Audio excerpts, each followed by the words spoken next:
Um dos aspectos que o pessoal mais acaba se apegando é a questão dos aços, né? Então, tanto para aços super modernos quanto às vezes para aços super antigos, as pessoas se apegam demais. E não necessariamente vai ter um super aço que é melhor que todos.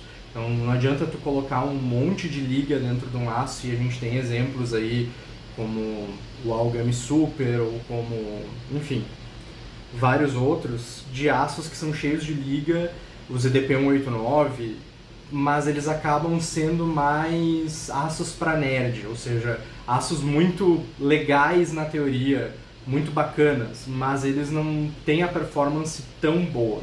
Quando a gente fala de faca japonesa, normalmente a gente está falando de aços carbono muito simples ou com pouquíssima liga.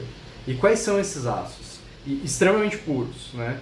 Todo mundo conhece o Shirogami, ou o aço branco, que é um aço da Hitachi. Normalmente quando a gente fala de faca japonesa está associado com esse aço ou uma variante dele.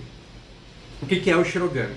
Ele é um aço com 1 a 1,5% de carbono, e aí vai ter variante, e com um extremo nível de pureza. Por quê? Porque quando a gente fala de aço, quando tu olha o ferro e olha o carbono, eles são grãos muito fininhos. Se pudesse ver assim, fazer uma analogia, eles seriam como grãozinhos de areia. E quando tu olha ligas, como por exemplo o cromo, que é usado para deixar o aço inoxidável, quando ele tem uma proporção bem alta, ele vai ser como se fosse uma bola de gude, no melhor dos casos, se a gente estiver comparando com o carbono e com o ferro. Isso, um aço que seja inoxidável, que tenha cromo na liga, de extrema qualidade, ou seja, um aço que passou por todo um tratamento térmico muito complexo, que passou por um tratamento sub-zero, que eles falam, um tratamento crio, ou seja, ele vai ficar com o grão bem reduzido daí. Mas ainda assim não vai ser tão fino o grão quanto o grão de um aço carbono muito bem tratado. Eu estou dizendo que todo aço carbono é melhor que aço de liga? Não. Eu só estou dizendo que para o uso que as facas tradicionais japonesas se aplicam melhor, se tu quer uma coisa, se queres uma experiência bem tradicional, a ideia é usar um aço que possa ser forjado e que vai responder bem às técnicas de forja tradicionais japonesas. Ou seja, a construção tradicional de uma faca japonesa se baseia no uso de um aço com pouca liga e com alta pureza. Ou seja, um aço que vai aceitar bem, por exemplo, a têmpera em água, que é um aspecto bem tradicional e bem importante para a cutelaria japonesa quando a gente está falando de facas artesanais tradicionais. Estou dizendo que isso vai ser melhor ou pior? Não, é diferente e está ligado a um determinado estilo. Daria para falar aqui horas, daria para fazer um vídeo enorme sobre aços, mas se a gente vai falar de aços japoneses, só para pegar um apanhado geral, a gente tem o Kigami, que é o aço amarelo, que é o Yellow Steel, que se fala, que é bem conhecido, o White Steel, que é o Shirogami, que seria aço branco, e o Blue Steel, que é o Aogami. E aí tem variantes. O Aogami, que é o aço azul, por exemplo, tem o azul número 1, o azul número 2, o Super, e vai mudar o quanto a liga e o quanto carbono tem.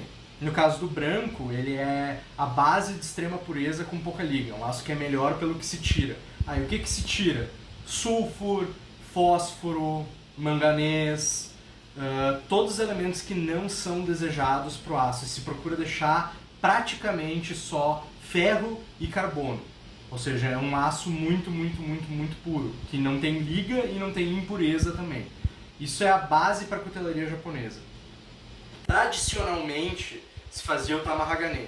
O tamahagane se usa, ao invés de lumpos de aço que são derretidos num cadinho, se usa areia ferro do deserto não, da praia. Ou seja, se usa essa areia ferro numa fornalha enorme de argila e se enriquece com carbono. E esse carbono é extraído do carvão.